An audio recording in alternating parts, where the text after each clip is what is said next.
Canadians spell words differently. Canadians definitely talk differently. Well, all the Cape was to go to the ocean. The fuss is about taking our citizens. It's about not censoring our art. It's about... Some think our language is a corrupt dialogue.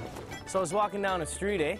It's all a little confusing. Either. We're talking Canadian.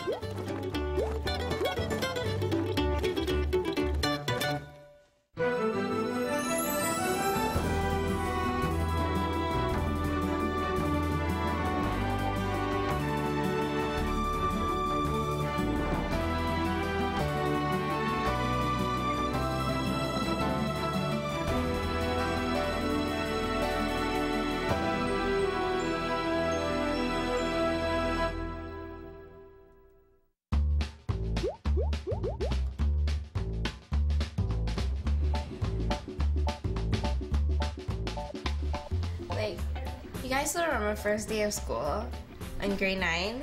And like, all our kilts were like, oh my god. Down to here. Sometimes, to be absolutely frank, Canadians do sound a bit American. And now I have to like choose like what to wear, like everything. I don't know if I can handle. These teenagers are in Toronto. They could be somewhere in LA or on Mars. Then you just get weird looks at school if you show up in like a skirt. Because basically anywhere around here, if you show up in a skirt, people give you weird looks. So my reason for speaking to you about the monarchy, the highest institution of our society.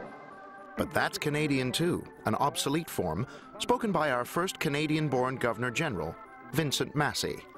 We can't slow the pace of human events. We don't sound like that now, although some of it is stuck. And this evening I want to talk to you about a very special part of present-day Canada, the monarchy. You hear just a hint of it here and there, the skirmishes in a centuries-old battle between American English and English English.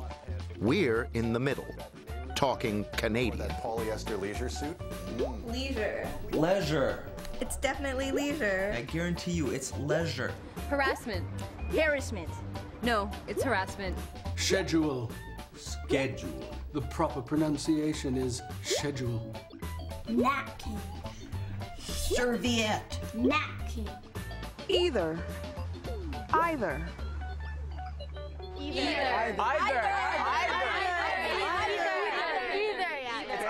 These Vancouver teenagers can't decide. Now that's talking Canadian. But there's more to it than that. For one thing, what it means to talk Canadian is constantly changing. I don't know. I use both. Yeah. And nobody completely understands how or why. Jack Chambers is a linguist. He's spent decades hunting, trapping, tagging, and dissecting Canadian English. That thing he's sitting on, for example, Canadians used to call it a Chesterfield, after an eminent British nobleman. Well, Chesterfield was the great Canadianism because it originated in England, but as the name for a very special piece of furniture, a monstrous divan, settee, Davenport. Then the word came to Canada for the name of any piece of furniture that was upholstered and stuffed and held 2 or 3 or 4 people. It has been supplanted since the 1950s by the word couch. First there was a little ripple in favor of sofa, and then that died away and couch became the standard term and is now almost exclusively the term that's known by teenagers and people in their 20s across Canada. The Americans won the Couch War. But when push came to shove, Canadians preferred the British for this. It's a tap. The Americans call it a faucet. And this. Luggage. Yeah, luggage, yes. In Dallas, it's baggage.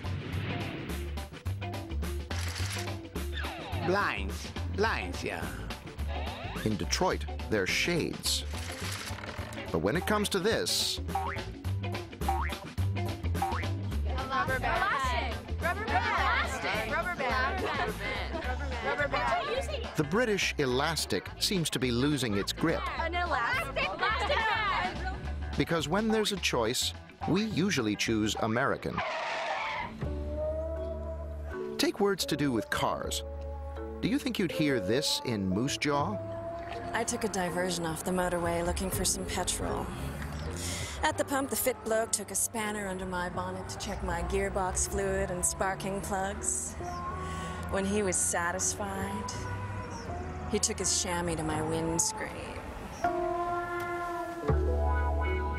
You wouldn't, because English and American English started going in different directions well before cars and car words were invented. And Canadian English is basically American English, imported by English-speaking American loyalists who moved to Canada to get away from the Revolution. This was in the late 1700s. They sounded a lot like this. I've been fixing and cutting my field here near on 10 days, Abijah. Guess you better sally out then before your limbs get considerable tired from standing there. Certainly. It's not quite young and bluer, but it's the foundation of Canadian English, and it's Yankee. Scarce ever was a good field that didn't get cut. The Loyalists brought with them the accent and dialect of the Midland United States, which was different by then from the accent and dialect that was spoken in England, not only because of changes that had happened in North America, but also because of cataclysmic changes that had happened in England at the same period. In the 1700s, England became R-less, for one thing. So English people say ca and cot, where we say car and cart with an R in them. Car, cart. Car, cart. There were also vowel changes, branch and France and dance, words like that which have an ah sound, where we have branch and France and dance, an ah sound. And the difference is, although it's only a small vowel difference, makes a real impression on our ears. That also is a change that took place in England after the colonization of North America. The Loyalists set up the school systems in Upper Canada. Their children talked and spelled American. Lieutenant, XYZ. Honor, HONOR. And used American terms instead of British ones, Wagon. for what the British called a carriage, Fix. when the British said mend, Store. instead of shop.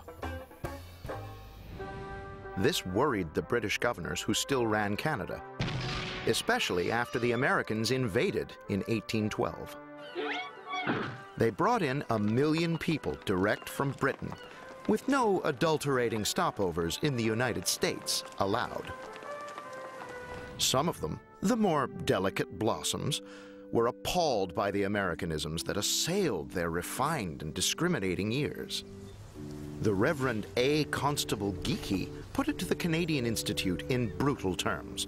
The local language was a corrupt dialogue full of lawless and vulgar innovations that threatened to produce a language as unlike our noble mother tongue as the Negro Patois or the Chinese Pidgin English. Geeky considered his language had been ravished, not just by wagon and store, but boss instead of master, and bug for any kind of insect. To call a firefly a lightning bug is not only an abuse of language, but a breach of good taste, which it might be thought no person of refinement could ever perpetrate. Well, yes. Something had to be done. A battalion of Scottish schoolmasters was deployed to put things back to rights.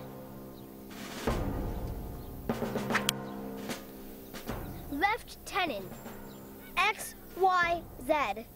Honor, HONOUR. In the same spirit, our first Prime Minister, John A. Macdonald, decreed that British OUR spellings be official in Canada. No coarse and stubby Yankee ORs. But in spite of the Scots, the students still talked like Yankees, and before you knew it, the British kids sounded just like them. Hello. Would you lend me some paper? Paper? Paper. Yes. Would you lend me some paper? Thank you. Thanks. And thanks to her, Canadians yet unborn would say thanks sometimes instead of thank you. And so would their children, and their children, and so will ours. Or most of them.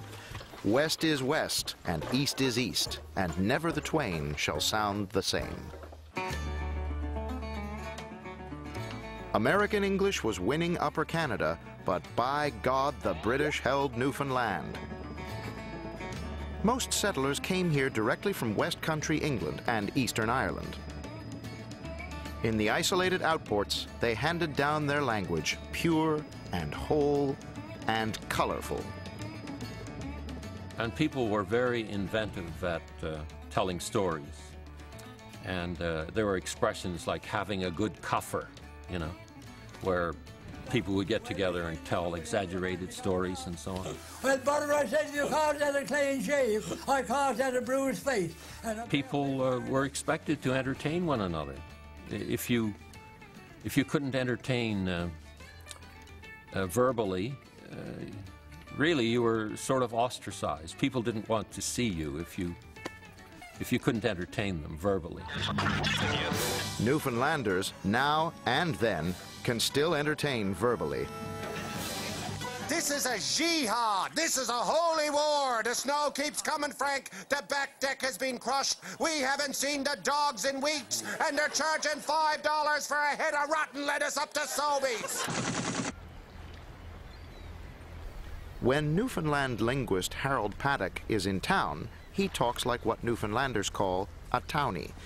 But when he's back on his North Shore island, he talks North Shore, just like his great-grandparents. Well, me cousin Howard Ryder. How was the old man? Pretty good, George. I suppose they can't walk so fast as they could, Cass? I think I'll walk faster. A little tough to follow if you come from away, which may not be accidental. Oh, yeah. The sheep had all the boughs eat off, what was So it was sticking wood. out. So like barbed wire, see? Yeah, yeah. And he made a smack at me, backhanded, you know, like that. And he wrapped right around me there, huh? Oh. Took off every pick of skin where he struck. Newfoundland talk is slightly fading now. It's a little more like mainland speech. It's that confederation. And in the grammar, you know, the suppression of the after perfect. Look what you're after doing now. This would give way to look what you've done now. We'd sound so weak and feeble, you know. Look what you're after doing now. Look what you're after doing. Right? You know, it's just so much more punchy, right?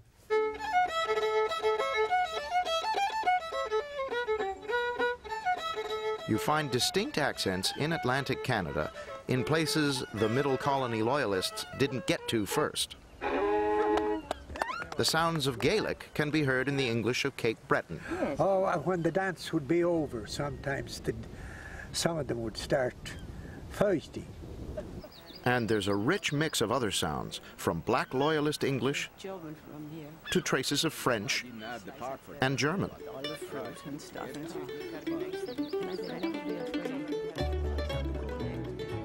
In the West, it's mostly Yankee loyalist, straight from Ontario.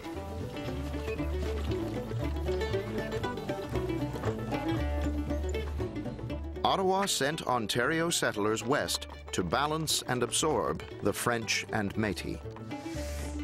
The Ukrainians came later, and the Poles, and all the rest. But the common accent was loyalist. The vocabulary, though, was homemade, fixed up on the spot. Old words spiffed up and put to work for completely new things. Black blizzard for a dust storm. Bluff for a grove of trees. And they borrowed words from the French and Métis. Coulee for a small ravine, and prairie itself from the French for meadow. There was even a local language called Bungay, a fusion of French, English, and Cree. Then another strong shot of American as tens of thousands of settlers moved north across the border. They brought along Spanish ranching words from the American Southwest. Bronco, canyon, rodeo, stampede, lasso, and ranch from the Spanish rancho. From American gold seekers in the Yukon and Fraser Valley came hitting pay dirt, panning out, and striking it rich. From loggers up and down the West Coast, Skid Road and Flunky.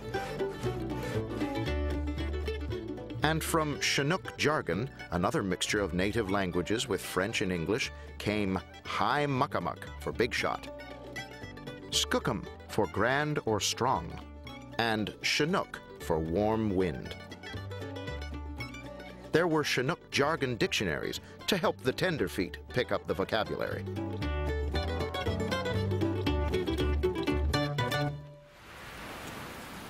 In the century since then, the brawny new language has crowded out the British forms the way Canadian nationalism crowded out the Empire. Looking at it closely, you will find that it does so in a number of ways. Farewell then to Vincent Massey's locution, the form linguists call Canadian dainty. Canadian dainty was finished off by the huge waves of immigrants who came after World War II, most of them not from Britain.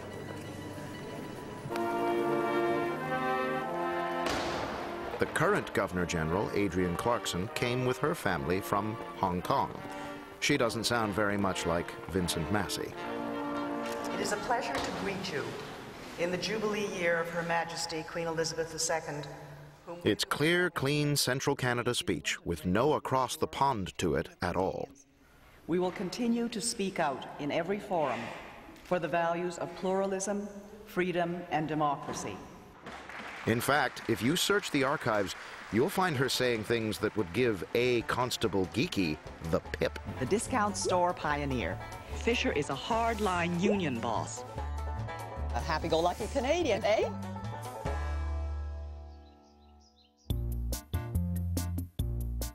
Spelling still counts, of course.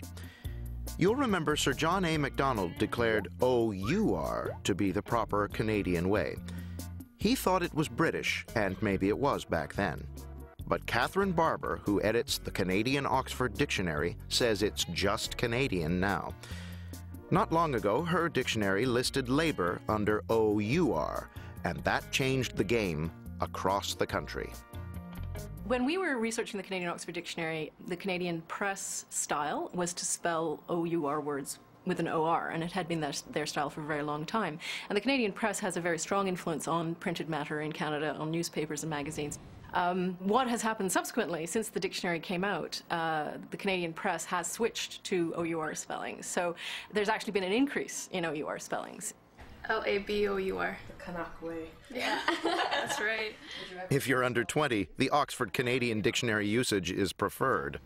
Because that's how I learned it, and it's like Canadian, and I don't like when Americans always think they're right. L-A-B-O-U-R! Yeah! Okay, I'm gonna try this one before I fall over. Maybe these Vancouver kids spell like Canadians, but don't they talk like Californians? What are you gonna wear with your the shorts you brought? Like with you? I don't know. Like, what would you wear? Well, no, not exactly. We talk to other Canadians more than we talk to Americans, and that means some things about the way we talk are distinct. No, I'm not saying at all. But why? Doesn't television rule the universe? Why can't it change the way we talk? No, it doesn't make you look fat. It's just not. You couldn't look fat if you tried. Entertainment Tonight came down like...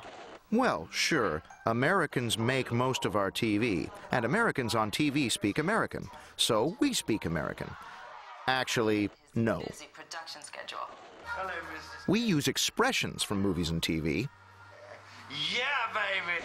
Oh! What a totally amazing, excellent discovery. Not! But 20 years of watching All in the Family wouldn't change your grammar or sentence structure, or make you sound like Archie. Oh, yeah, sure. Let me tell you something. When a first burglar breaks into this house, you all turn to me and holler, do something. You know what I'm going to do? Television doesn't do that. It's talking to other people that does. At Niagara Falls, there's a few hundred meters of river between Canadians and Americans. See that honey brown? Can I get it? That little honey brown, something like that. Similar to that. That's all. But listen to the table talk in Niagara Falls, New York. It's not a couple's job. Okay. Originally it was going to be, but then it was out of hand. There would have been 150 people there. It's like, you know That what? doesn't sound Canadian. How come? You done with this? Yes, ma'am. Thank you. According to Edmonton drama professor David Lee, it's partly the rhythm of our speech, that musical quality called intonation. Lee says that Canadians tend to end each sentence by moving their tone of voice slightly upward, unlike Americans. I think generally, most Americans, they go up early in the sentence, stress-wise, and then they come down hard at the end. So I'm very happy to be here today. Whereas a Canadian has a very gentle drifting up pattern. I'm very happy to be here today. Would you pass me that book? Would you like to go out for some dinner? Okay? So what I'm going to ask you to do is we're going to do these one at a time. The first thing I want you to do is... Lee's acting students need to learn that American pattern if they're going to do American accents. Let's do the next one, Dale. Okay. My house is down the street. Good. Try lifting house up even a little bit more. My house is down the street. Good, there we go. You hear how that sounds much more American, doesn't it? Okay, let's do the next one. Renee. Would you like to go out for some dinner? Good. Dinner, even harder. Dinner. Yeah, again. Would you like to go out for some dinner? Would you like to go out for some dinner? Good, better. Apart from intonation, what makes us different from Americans has mostly to do with how we pronounce vowels. For example, Canadians pronounce the words caught and caught the same. Listen again. Caught. Caught. For most Americans, they're different. Caught. Caught. Catch that? Caught. Caught. The same goes for stocking and stocking. Canadians say them the same. Americans don't. Stocking. Stalking. We say house and about. Americans say house and about. And hear what we say as something like who's and a boot. And they think we're hilarious. Look at the American movie South Park. As the Canadian ambassador, I hereby condemn the actions taken by America in apprehending Townsend Phillips. We don't know what all the fuss is about. The fuss is about taking our citizens. It's about not censoring our art. It's about what's so goddamn funny? Nothing. Could you tell us again what your argument is all about? This is not about diplomacy. This is about dignity. This is about respect. This is about realizing that humor is... We say sorry. They say sorry when they say it. Because we really need to get to something that's a little closer to what East Indian women wear, I was just right? Say, sorry. It's closer to sari, right? And this is what I hear more than any other word from actors who worked on who've gone to the States or worked with Americans. You know, that's the thing they get ribbed for. You're what? You're sorry? Because, of course, they're sorry. We're going to have any travel problems for the better part of tomorrow. And, of course, all this can change at a century's notice. For example, something the Americans have that we don't, the Northern City Shift, which has been going on in places like Niagara Falls, New York, for 50 years. It's happening in Rochester and Syracuse, Buffalo, Cleveland, Detroit, Chicago, all the way to Minneapolis. And it is a movement of the vowel sounds in American English. So where we say top and box, they say tap and backs. Where we say an and family, they say an and family. It's not anymore. Would you write it on an index card? It's important because it shows the strength of the Canadian-U.S. border as a linguistic divide. That northern city shift that's happening in all those big American cities has not touched any part of Canada. There is no trace of it in any of the Canadian border cities or anywhere else in Canada. How's it going, eh? Oh, yeah. A. Everybody knows A, eh? Although nobody's really sure where A came from. Only that for Canadians, it's a Swiss Army knife of a word, with a million handy uses. So I was walking down the street, eh? I had a couple of beers, I was feeling pretty good, eh? When all of a sudden I noticed this really big guy, eh? He must have weighed like 220 pounds, eh? I mean, I could see him real far off. He was a real big guy, eh? Me, I'm just minding my own business, eh? And this guy's taking up the whole sidewalk, eh? So when he got close, I just stepped down in the gutter, eh? He went right on by, eh? I gave up, eh? What have you done, eh?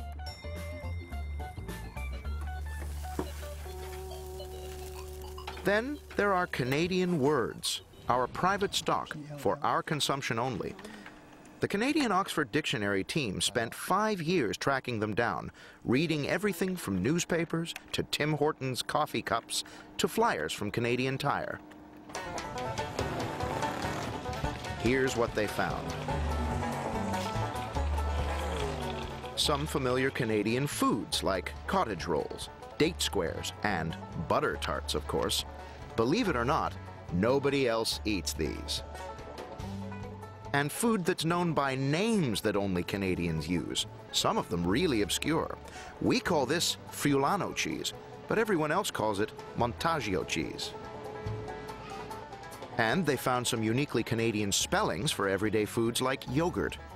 Who but Canadians would spell it like this? It works in French and English. In all, they found 2,000 words we use and nobody else does. What's amazing is the ordinariness of the words that we find to be Canadianisms that we never realized that other people didn't use. You know, words like fishboat from and eaves trough and things like that. Even Friulano cheese, you know, gas bar, yeah. If you've grown up with those words, you think everyone uses them. I mean, my favorite was I grew up in Winnipeg, and I've always called a jelly-filled donut a jam buster, and I thought everyone in the world called them jam busters, and why would you call them anything else? And it wasn't actually until I started working on this dictionary that I discovered that really only Manitobans use jam buster. Maybe a few people, you know, going towards Regina and Thunder Bay, but mostly it's a Manitoban thing. Dipsy Doodle's pretty good. In Canada, if you're trying to stick handle your way through bureaucracy, don't you, Dipsy Doodle? Is that right? You can. Yeah. In the Thunder Bay area. You have to be careful with this one. Yes, we do. Especially when in advertising, we found that in the Thunder Bay area, it seems to be the only part of the country, and possibly the only only place in North America that uses the word shag to refer to a combined shower and stag party. So it's interesting to see advertisements from Thunder Bay for shag in our hall. Yeah, hall available for shag. But that's the kind of regional, quirky Canadianism that makes the language interesting. And here are some other words that only Canadians use. Words to do with politics. Bagman. Scrum. Lockup. Bear pit session. Riding. Words about our national pastime, the liquid one, that is. Do for. Bush party. Skunky. Molson muscle. Even a bunch of words that all have the same subject, underwear. We just can't agree what to call it. Gotchies. Gotch. Gitch. And here's one for Reverend Geeky. Canadians love expressions that have to do with barnyards, rear ends, and the products thereof. There's cat's ass, shit disturber, and pinch of coon shit. And one we borrowed from England, Canadians long to be happy as a pig in shit. Your aunt in Montreal wouldn't say that, but you should hear what she puts her coat on. A hanger. Besides Canadian words, in places like Montreal, there are new Canadian dialects beginning to turn up. Charles Boberg studies the language of Montreal's Italian and Jewish communities, especially where they are close-knit and independent. He's finding pronunciations like coat hanger hanging on there. So I'd like you to just read the first column on this page and the... Joe Tuzzolino was born in Montreal and grew up in an Italian neighborhood. He's one of the Italian Montrealers Boberg has been studying. Bar, sit, file, student, caller. Tuzzolino has kept more of his parents' language in his speech than most Canadian-born children of immigrants. Pool, food, stone, house, hanger. When you were growing up in the East End of Montreal, did you have any experience with non-Italians, with people outside the Italian community? No. Until maybe I went to college. Non-Italians, as far as white non-Italians, never really saw any white non-Italians. Boberg thinks these patterns might be the beginning of lasting local dialects, the kind that tend to appear as countries get older. He thinks they're more likely to develop in Montreal than in other multicultural Canadian cities. In Toronto, even though certain people grow up in communities where most of the people around them are from their own ethnic group, they nevertheless get exposure to English as the ambient language in the community. In Montreal, however, the children of immigrants have generally gone to French school. In fact, now go to French school by law. So there's very little opportunity to learn standard Canadian English. It's fun. That's the thing about the movie. Like it's. Joe Tuzzolino spends his spare time with other Italian Montrealers. The exact same thing is we have to look for costume stores. Listen for the hard T's at the end of words and the G's in words like wedding. Before we went to this, I'm gonna leave a wedding to go watch on a Friday night. First of all, there's no weddings on Friday. Comedy show. You guys will. Yeah, but that's still good. Considering you were in a high-class restaurant. Exactly. Yeah. Usually one person you pay about $100. I worked there for 6 months. I never did that. Yeah. First of all, Friday is the first part of the weekend. I'm talking about Saturday night. Yeah, so don't forget, because once I forgot, and I had... You don't have to be Italian to use those G's and T's. Did they mind? Did the waiters look upset? No. Shandel Rothman, David Sulicianu, and Jack Rudnicki all grew up in the mostly Jewish Côte-Saint-Luc area of Montreal. Bring a picnic supper, bring the lawn chairs and a book, and just... Montreal Jews share some habits with Montreal Italians, but they have some little twists of their own, all of them drawn from Yiddish. Jewish speakers, for instance, are remarkable for pronouncing the I vowel, the I sound, in a word like high or time, further back in the mouth than other people do. So it sounds something like high or time. When you hear someone saying high and time, they're most likely going to be a Jewish Montrealer. The Italians, on the other hand, are remarkable for not participating in a change that is sweeping most of North America, which is the vowel oo in a word like do or to tends to be pronounced much further forward in the mouth now, especially by young North Americans. Actually, getting back to this weekend, what do we want to do? So you hear Italians saying things like do and tu, which really marks them off as being different. Yeah, because that's what I do when I usually speak. Yeah, I do that too. Yeah. You do that too. I do that too. Not to say Joe and his friends speak a separate language. They use the new words we all use, words that are emerging from technology. The Industrial Revolution produced petrol and bonnet on one side of the Atlantic and gas and hood on the other. But today's revolutions are producing shared new terms. Gigabyte, PMS, fax, quark, autoimmunity. And foreign foods that once seemed exotic are now known everywhere.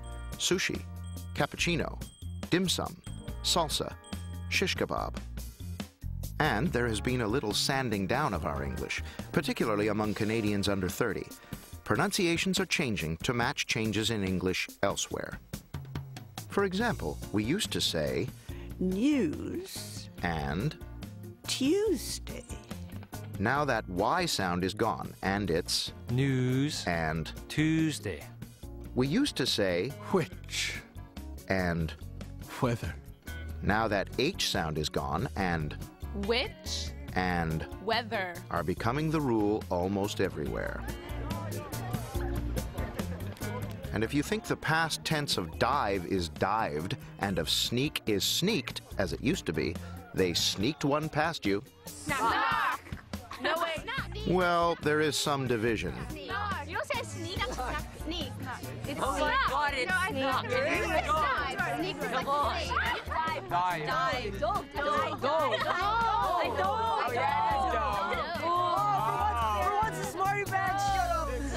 And snuck and dove are part of what seems to be a standardization process that is happening in all the Englishes of the world. So, snuck and dove will be, or appear to be, the verb forms for those verbs everywhere English is spoken sometime in the next 20 or 30 years. No, it's still cheaper than like how the cheapest one they would you can get now.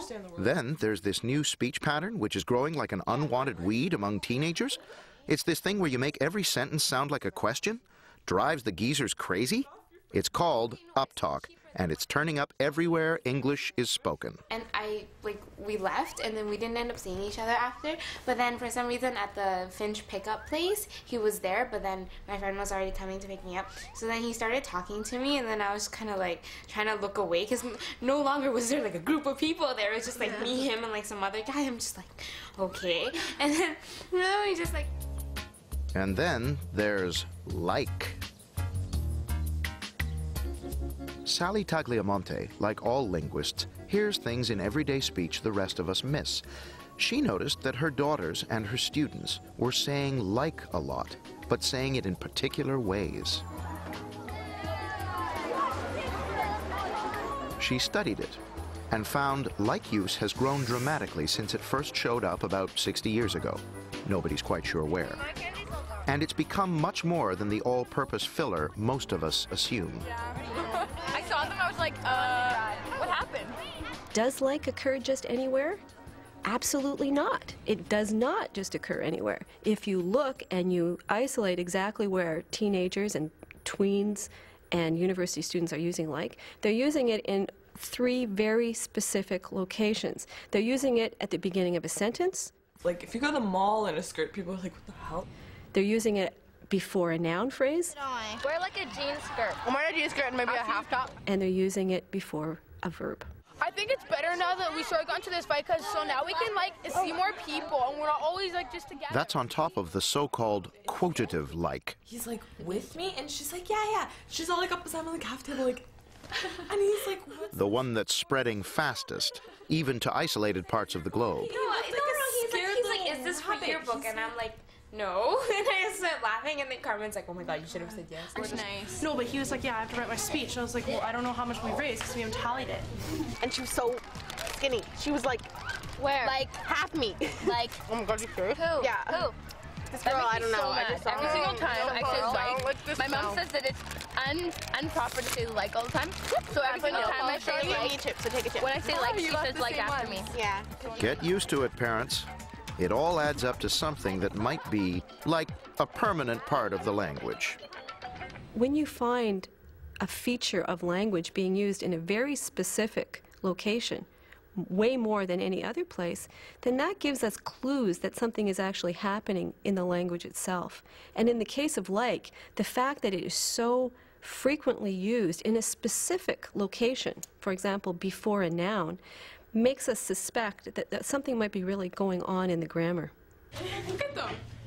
And as for so instead of really or very, that could stick around too. I think they're so cute. Like, they're like, and they don't even have a zipper. They're so comfy.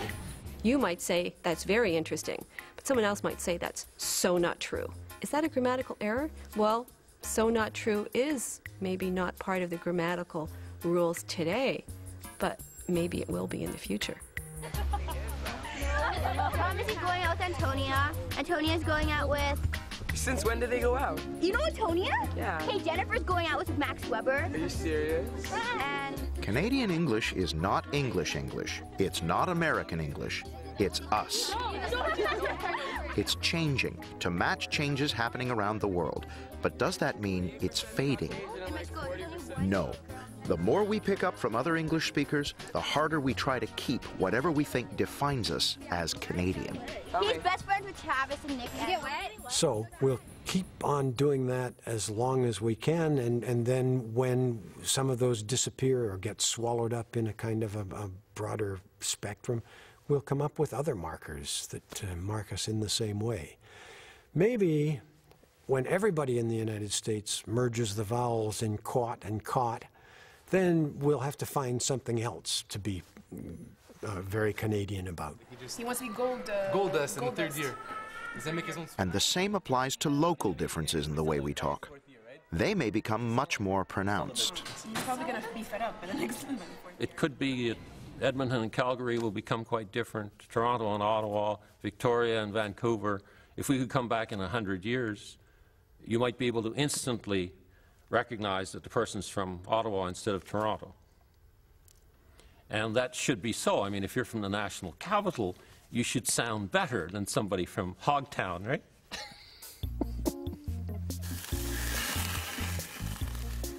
In fact, after 150 years or so of observation and contemplation, of listening to the wonderful, blunt poetry of our language, even the Reverend A. Constable Geeky might join the rest of us in talking Canadian. I've had the biscuit with going snaky about all these Canadian words. Bug, store, boss, loony, toonie, pogie. They're all pretty good Canadian words. I'm learning to talk Canadian, eh?